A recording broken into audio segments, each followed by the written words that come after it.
10 signs na hindi ka na mahal. Una, hindi na ikaw ang priority. Kung dati, ikaw lagi ang inuuna, ngayon hindi na. Pangalawa, madami na siyang dahilan. Busy palagi, wala na siyang time sa'yo. Pero sa ibang bagay, meron. Pangatlo, minsan, hindi na siya sinasagot ang tawag at text mo. At napakaiksi na rin ang mga reply sa'yo. Pang-apat, tuwing kakausapin mo siya, parang laging galit or minsan wala siyang gana. Yung tipong napapaisip ka na baka may nagawa kang mali, kaya nagagalit siya.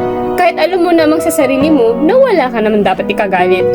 At panglima, hindi na madalas magkwento.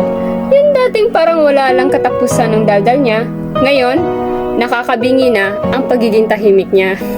Panganim, hindi na niya iniisip ang nararamdaman mo, kung nagsiselos ka ba o nag-alala ka. In short, wala na siyang pakiya sa'yo. Pangpito, naglilihim na siya at nagsisinungaling. Marami na rin siya mga bagay na ginagawa na hindi mo nalalaman o hindi na pinapaalam sa'yo. Ang pangatwalo, hindi na siya nag-update. Yung tipong nagbumukha ka ng tanga sa kakaantay sa kanya, wala man lang paramdam. At pangsyam, mga effort mo na dati, kilig na kilig siya, ngayon parang wala na lang.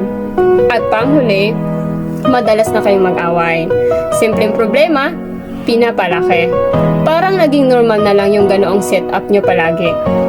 Pag ganito na yung nangyayari sa relasyon nyo, panahon na para alamin kung pwede pa ba yung relasyon nyo. Kung dapat pa bang ipagpatuloy o dapat nang itigil. Alam ko mahirap. Pero kung lahat ng iyan ay nararanasan mo na, huwag kang matakot magtanong sa partner mo kung mahalaga ka pa ba sa kanya o hindi na.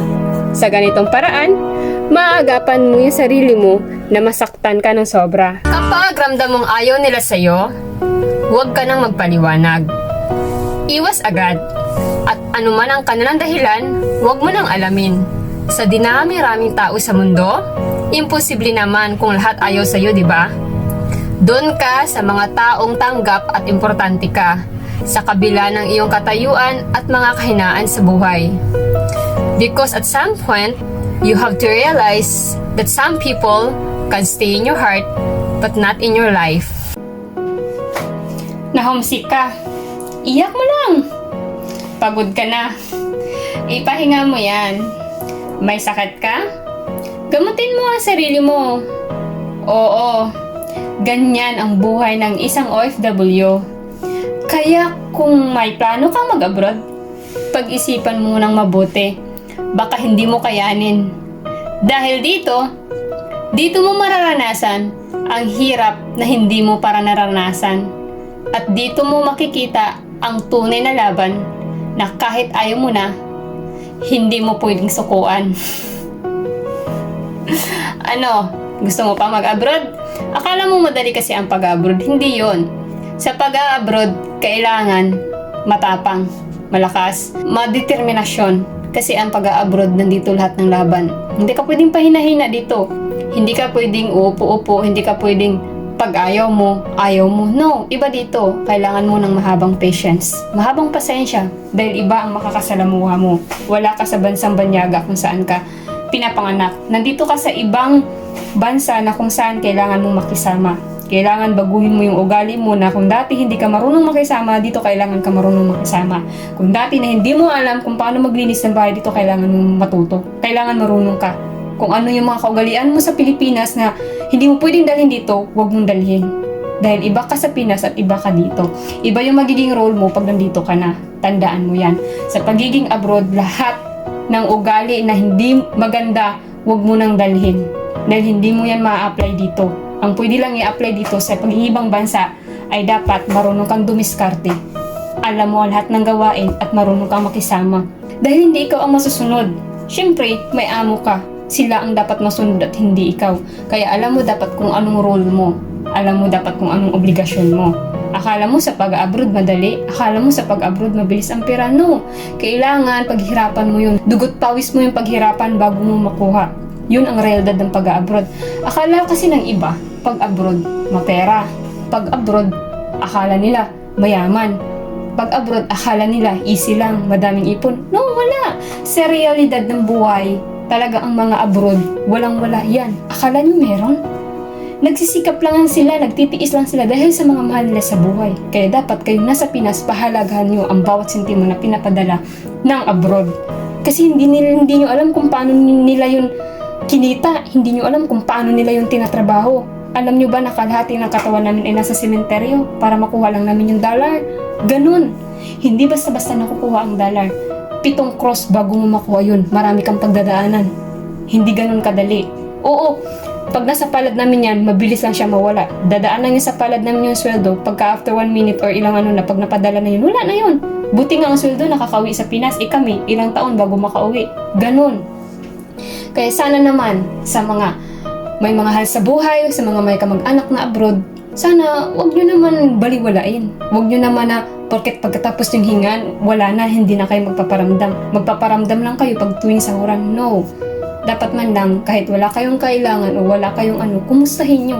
Dahil yun ang gamot nila. Pag once kinumusta nyo sila, mapawala at mapapawi yung pagod na naramdaman nila. Kaya sana, iparamdam mo sa kanila na hindi lang puro pera-pera lang. Iparamdam nyo din na concern kayo. Na kumakain, itanong nyo din sa kanila na kumain na ba kayo, ganun.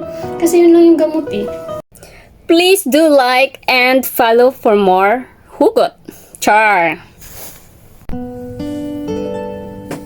Kung may asawa ka na, huwag ka makipagkaibigan sa pwede kang ma-in love. Saan ba nagsisimula ang lahat ng pangangaliwa? Sa pagkaibigan, sa kipag-inuusap, sa kipagbulahan, hanggang sa hindi mo namalayan, nagiging close na kayo. Nagiging close na kayo. Hindi na lang kayo friends. Close friends na kayo. Alam mo naman siguro kung anong meaning ng close friends. Noong una, na ikakwento mo pa sa asawa mo na nagkukwentuhan kayo, pero yung mga sumunod, hindi na. Itinago mo na. Isinikreto mo na. Wala ka ng follow-up na kwento sa asawa mo. Dahil may guilt na kasama ang ginagawa mo. And yes, alam mong mali, pero sige ka pa rin. Since na nag-drive kayo, nagkakasundo kayo sa mga bagay-bagay sa buhay, ang dating simpleng kwentuhan na ito ay unti-unting lumalalim. Feel na feel mo nang nagiging iba na ang mga nagiging usapan nyo. Dati, by group kayo. Dati, by kasama-kasama pa kayo. Ngayon, iba na. Kayo na lang. Kayong dalawa na lang. Oo naman, feeling nyo na naman yan. Since noon pa man may dating na siya sa'yo, hindi na naging mahirap ang maging close sa kanya. Mas personal na ang mga usapan nyo. Iba na ang tono, hindi na lang kayo magkaibigan. Naglalandi ka, lumalandi siya, naglalandian na kayo.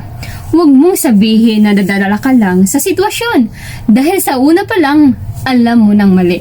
Lalo na ang mga sumunod na pagkakataon, mga sumunod na pag-uusap at mga sumunod na lakad nyo. Hanggang sa maramdaman mo na lumubog ka na in love ka na. Oo naman, you felt good. Pero, tinago mo. Tinatago mo hanggang sa ang sumusunod mong gawin, magsisinungaling ka na. Ngayon, yung itinatago mo, magsasuffer na ang lahat. Ang mga dapat mong gawin, hindi mo na magawa kasi itinatakas mo na lang ang mga pagkakataon na magkasama kayo. Sabi mo, hanggat hindi alam ng asawa mo, hindi siya masasaktan. Mali ka. Maling-mali ka. Ngayong ginagawa mo yan, sinasaktan mo na siya.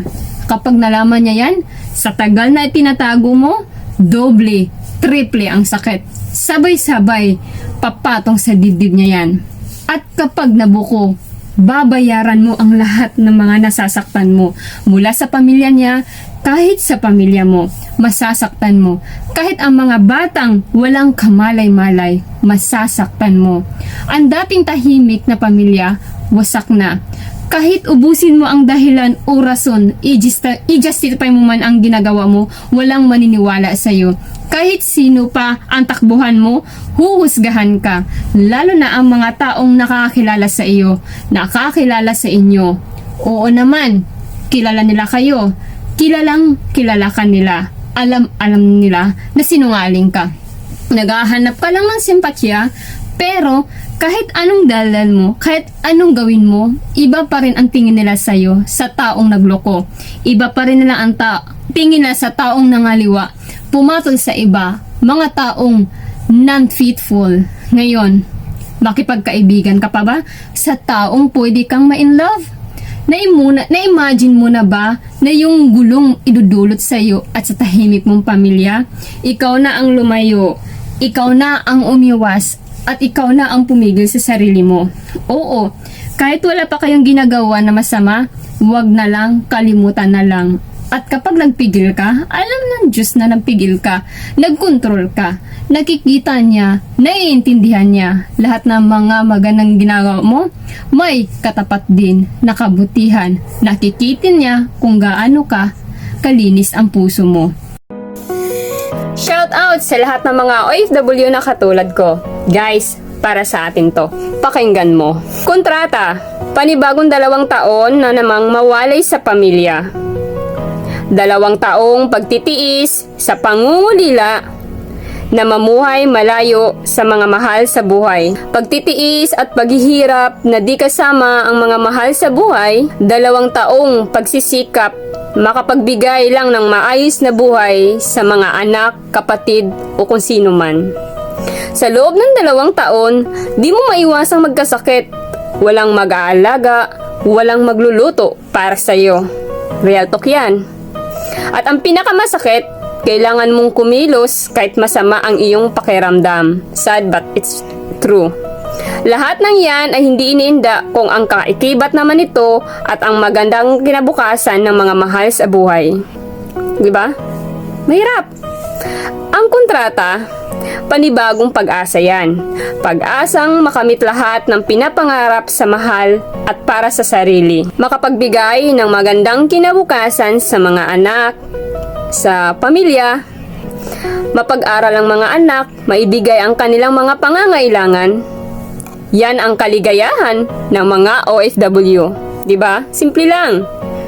Umaasang pagkatapos ng 2 taong kontrata ay hindi na muling pipirma pa upang makasamang muli ang mga pamilya. Nung unang pirma, sabi ko sa sarili ko, hanggang 2 o 3 kontrata lang ako pipirma. Ngunit sa kasalukuyan, 5 beses ko na itong pagpirma ng kontrata. Ngayon, sabi ko na lang sa sarili ko, hanggat kinakailangan, pipirma ako kahit ilang kontrata pa. Para lang sa kanila at mabigyan ko sila ng magandang kinabukasan. Hanggat hindi pa nakapagtapos ang aking mga pinapaaral at hindi pa stable ang kanilang mga buhay, hanggat kailangan nilang aking suporta, ako ay muling pipirma ng kontrata. Pero maasa ako na sana hindi ako abutan ng pagtanda dito sa bansang Banyaga.